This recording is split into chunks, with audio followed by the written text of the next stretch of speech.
I mean, wow, it is really happening. You said 2016 would be all hell break loose. You wrote that 10 years ago. But you said that would be the beginning of the end of their system.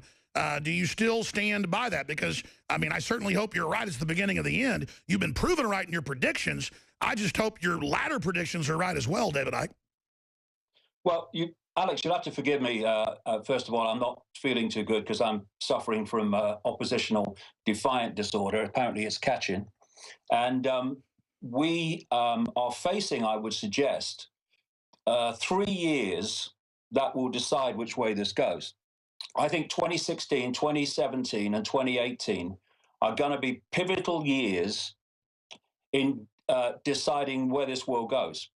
Because if we allow the system to go on, the agenda to go on unchecked, then by the end of 2018, 2019, we're going to be looking at something that's going to be very difficult to turn around.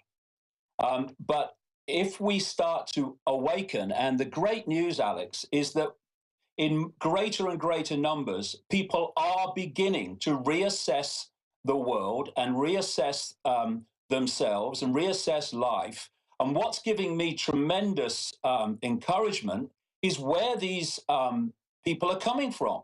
They're coming from within the system now. That's my personal experience anyway. They're people who would never have questioned anything before. And then suddenly they're looking at it, and concepts that would have been totally alien to them a very short time ago are now starting to make sense. And, you know, I said many years ago, there's going to come a time when this agenda is going to have to break the surface.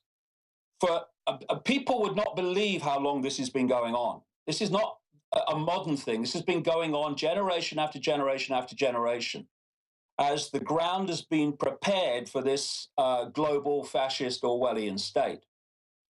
And in that period, it's been able to stay under the radar. It's been able to manipulate in the shadows. It's been able to get things ready to be played out in the public arena. But of course, if you are going to actually make your world happen, then at some point you have got to start playing those things out from the shadows into the public arena where we can see them. And that's where we are now. Now, that shows that the agenda has moved on, but there's another aspect to this. This is a very, very dangerous time for the agenda and those behind it, because they can't hide anymore. It's in your face, and it's impacting on people's lives. And what we need to do in this alternative independent arena is to redouble our efforts to present to the widest possible audience another narrative, another explanation of world events, which challenge the random presentation of it's all random events, and show how it all fits together. Show how 9/11 and what's happening in Syria, gun control laws and mass immigration out of the Middle East into Europe is all connected. They're all dominoes in the same line. And when people take the trouble to read or listen to this narrative, as I know from personal experience, it makes far more sense of the world than that it's all a random accident and and David, it goes further than that now. It's happening by chance. It goes further, as you know. Brzezinski writes books. Kissinger writes books. The White House Science Czar writes books. The head of the Kissinger Group writes books. They write books and admit, okay, there are too many of you. Okay, we are putting stuff in the water. Okay, we are going to merge with machines and become gods. You know, okay, we are trying to create black holes and play God at CERN. I mean, what's crazy is they've gone from denying it, where I've had the host of, you know, ABC News here and Nightline, and I show him 6 or 7 clips of world leaders calling for world government just 5 years ago, and he looks at me and he goes, that's a different world government than the one you're talking about, to now they go, yes, world government's here, it's run by private banks, but still you're a kook and you're bad, and you need to be arrested. I mean, it's so bizarre to see how many people are awakening, including world leaders and people and very prominent folks and people in the system. As you said, that's what I'm seeing in the system of all places. But then the general public, large swaths, like get off on it and want to join with it, even though it hurts them. It's like they're nihilistic and are in a trance, like lemmings running off a cliff. It's quite a paradox. Well, you know, I've just got a new book that's just come out. It's called Phantom Self, and the subtitle is "And How to Find the Real One." And what I show there is the scale of programming, perception programming, that starts when you leave the womb. So by the time you get into the adult world, if you have not opened your mind to see beyond the norms you've been programmed to accept as reality, then the only fix, the only way that you can understand the world is on the basis of the perception programming that you've, well, it's literally downloaded. And so if you come out of the womb, you are then influenced by parents, not parents overwhelmingly that do it from a malevolent point of view. They have been programmed by going through the same system I'm just going to quickly describe, and thus they have taken on these perceptions of reality. And they then pass them on to the young child. And now, of course, at an earlier and earlier age, the state is getting control of children from the earlier and earlier ages. I mean, we've got a guy in the education establishment in Britain who a year or so ago called for children to start school at 2. So immediately you come out of the womb, you have a short time, overwhelming with parents that are passing on the programming because that's what they've taken on, and then you hit the system. Suddenly, as a small child, you are sitting in a chair in a classroom, and an authority figure is telling you what's right, what's wrong, what's real, what's not real, when you can go to the toilet, when you have to be there, when you can go home. Schools, I mean, it's like I say, take a deep breath, take a step back, look at it again. Schools are prisons for children, but they're worse than that. They are programming centers and prisons for children. And if you go further back and look at it, at least before, you might have different teachers, different ideas in school, but the new systems are dumbing them down. Physically, the IQ's going down, not just the education. They're openly scrambling the education, 2 + 2 = 5, to literally fry their brains. And it's not even different teachers now.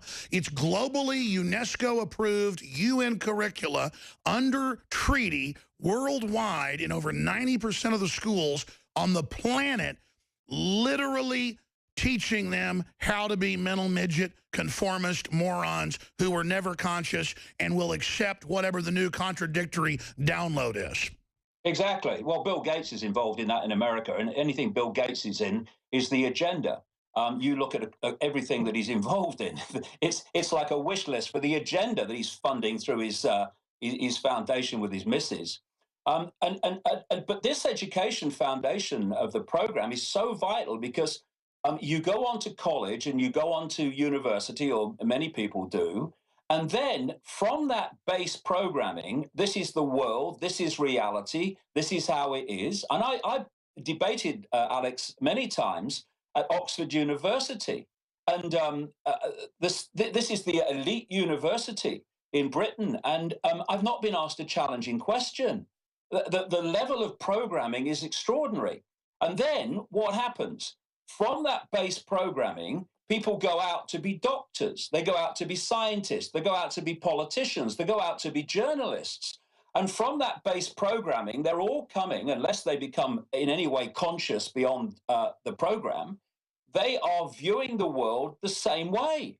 So where do the mainstream media go to get a fix on reality when they actually bother to question it at all? They go to scientists. So what are the systems scientists? They go to the systems doctors when they want to talk about health.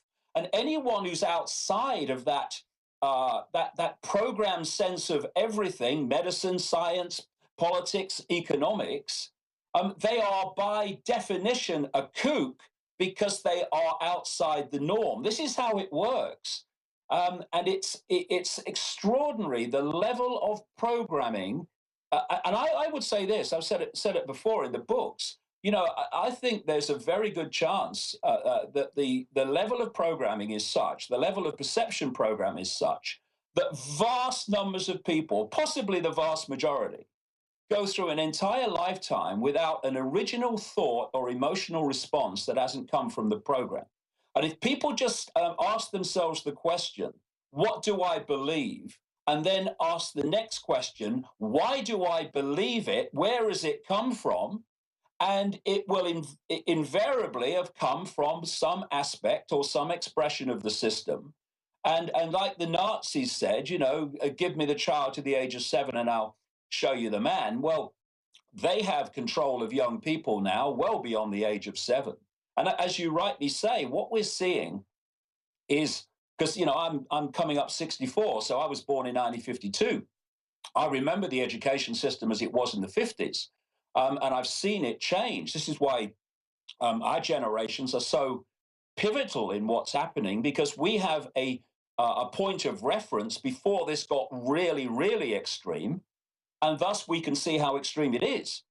And what's happening with the education system is and again, because of what I said earlier. Oh, you can see where it's going. Oh, you can't be a cowboy or a native at Halloween. Let's just ban Halloween altogether, or ban paper bags, they're hateful, or ban the name boy or girl, or ban Lynch Hall because it's scary. And we all look at that and say, that's crazy. It's not. They're getting rid of all the words, just like George Orwell warned was the plan, to where we can't even communicate with these people, and they're going to grow up in a system where they have no bearing or no idea or even any sense. I mean, they could tell young people that women never had babies, say vaginally, and I think they would believe that cesarean section was the way babies were born, or that women never breastfed. I mean, in the world they're bringing in, they're basically looking at women like they're crazy now if they don't want to have a cesarean up front, or if they want to breastfeed, they act like it's weird. I mean, everything normal, everything natural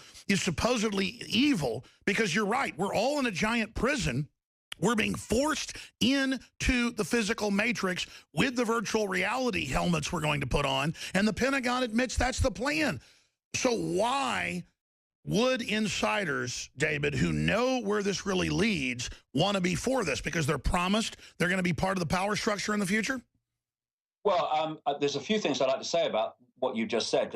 I think it's there's some points there to go with. But in terms of what you just asked, there is a major incentive for such people, in the sense of being frightened not to go with it. You know, if you've seen consequences for others of not going with something, then if your backbone is not made of steel, then you will go with something merely out of self-preservation. And then there's the other incentive that if you go with it, there are rewards for that. I'll tell you what, stay there, David. David Icke, DavidIcke.com's our guest, iconic author, researcher, outside the box kingpin.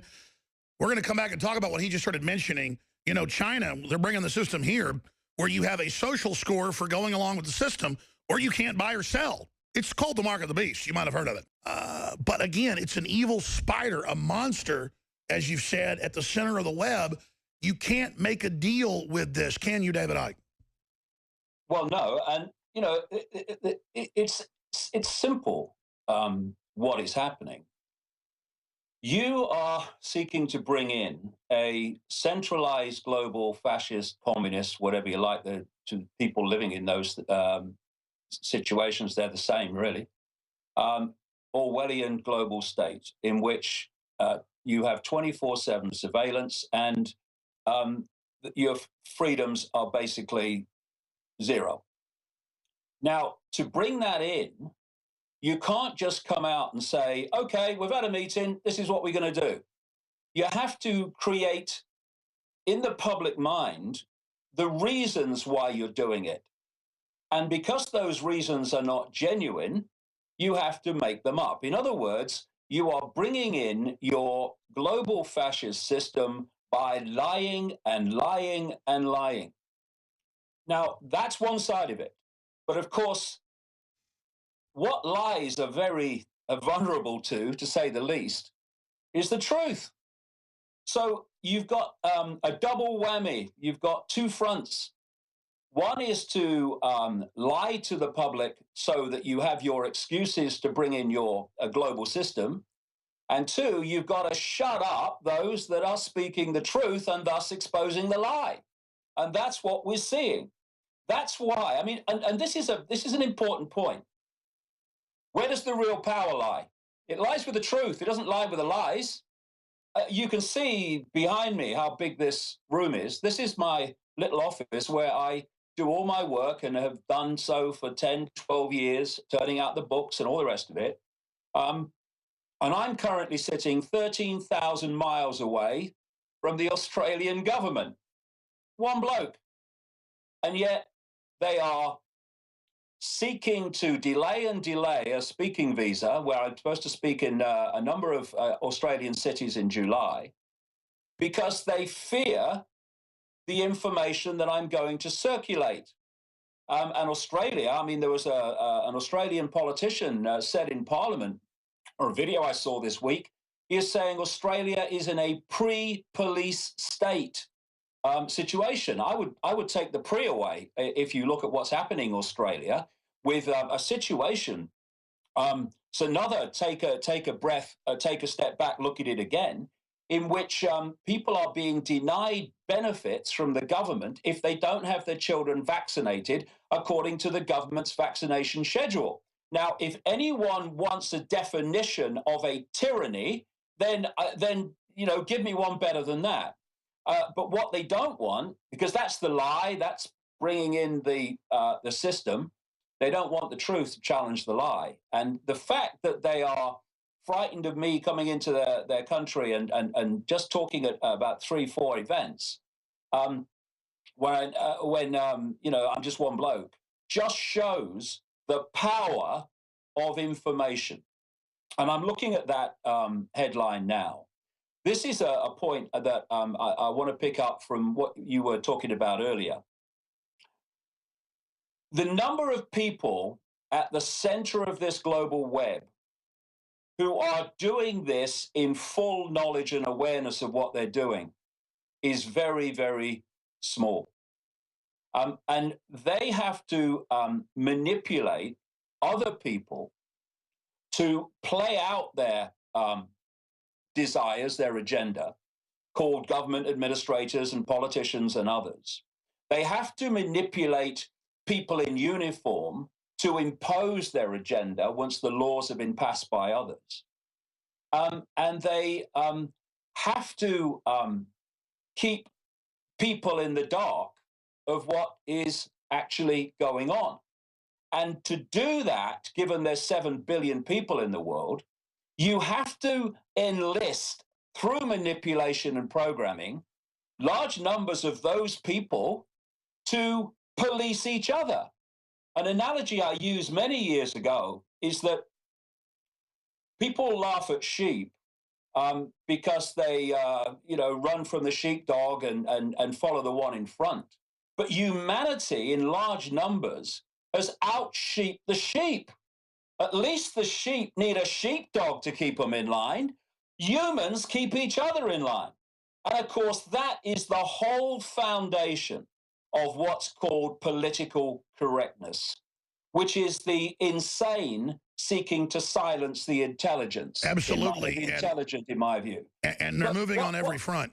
Go ahead. Yeah, exactly. And it's getting more and more extreme. When I read what's happening in United States universities, it's extraordinary. But what they're doing is recruiting the slaves to enslave the slaves. And this is what political correctness is. You start out here and you have debate. You have different views. You have people having access to different views and different information and having the right, oh my goodness me, they'll call the police, to make a decision on that information. And then political correctness is squeezing it in league with other situations until what's left is only the official version of everything, which is the lie.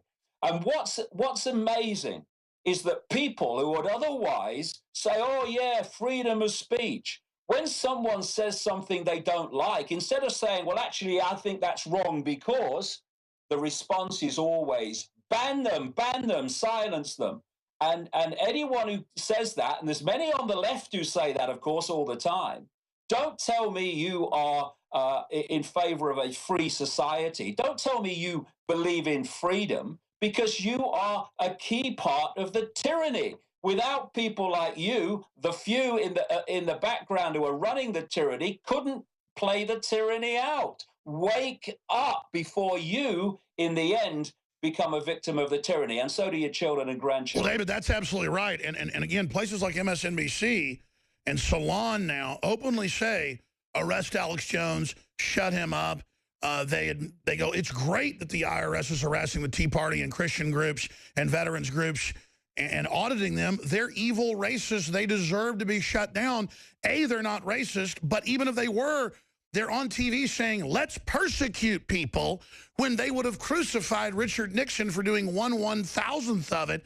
They're so totalitarian, but they call themselves liberal. And that's what I'm saying. We saw great tyranny move forward under the Republicans and Bush, but now under Obama, even liberal constitutional lawyers like Jonathan Turley say it's about triple what Bush did because he can get away with so much more.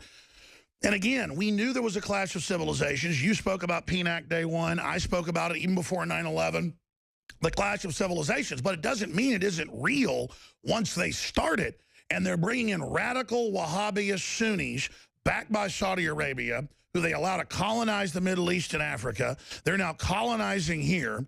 And we're told by the left now, in fact, a German mayor in the Green Party, after 35 women were raped in public, it translates in German to, they shouldn't dress like that, and it's their fault they got raped. And this is a big feminist liberal. So now feminists say Western men, where women were empowered, the best place in the world historically for women, that's bad. But radical Islam, sexual mutilation, Wahhabist cult garbage is allied with sickening, weird feminists who are now basically saying women of Germany are like hors d'oeuvres on the table for all these military-age men pouring in with fake passports. They're letting planes come into the U.S. No one is checked. That's CBS News, New York Daily News. I mean, even leftist publications are reporting that they don't even check the ID. But when I fly back into the U.S., they pull me in a room and interrogate me and tear through everything I've got for political reasons. I mean, it's so clear. Well, it might be a good point to get into this whole situation with migration into Europe, and also get back to this perception that I'm presenting of the program. You see, people's beliefs in a world of programming are usually programs. Many years ago now, back in the 1990s, I was in the old city of Jerusalem, next to the big mosque, and I was watching some Muslim kids play football. And the old city of Jerusalem is a very small area, but it's broken up into 4 quarters. There's a Christian quarter, a Muslim quarter, a Jewish quarter, and an Armenian quarter. And I was looking around at these different people, and it occurred to me, the truth, that each of them in this small area called the Old City of Jerusalem had been born into one of these quarters. And by the age of these kids, 7, 8, were playing football, they would have a certain view of the world, a certain view of themselves, a certain view of what they call God, a certain view of spirituality, a certain view of themselves. Had those same kids been born in the Christian quarter or the Jewish quarter, they would at the same age have downloaded a different program and thus would have had a different view of all the things that I've just listed. And what we need to do is realize that we are being, and I say this to every belief, I say this to every religion, I say this to every color and creed. If you put your belief first, and the need for your belief to prevail first, then you are setting yourself up and your children up to be played off against other beliefs that put their beliefs first and think their beliefs must prevail first. And you are played against each other in a massive divide and rule. And if we look at what's happening in Europe, see, things are never black and white, they're always shades of grey.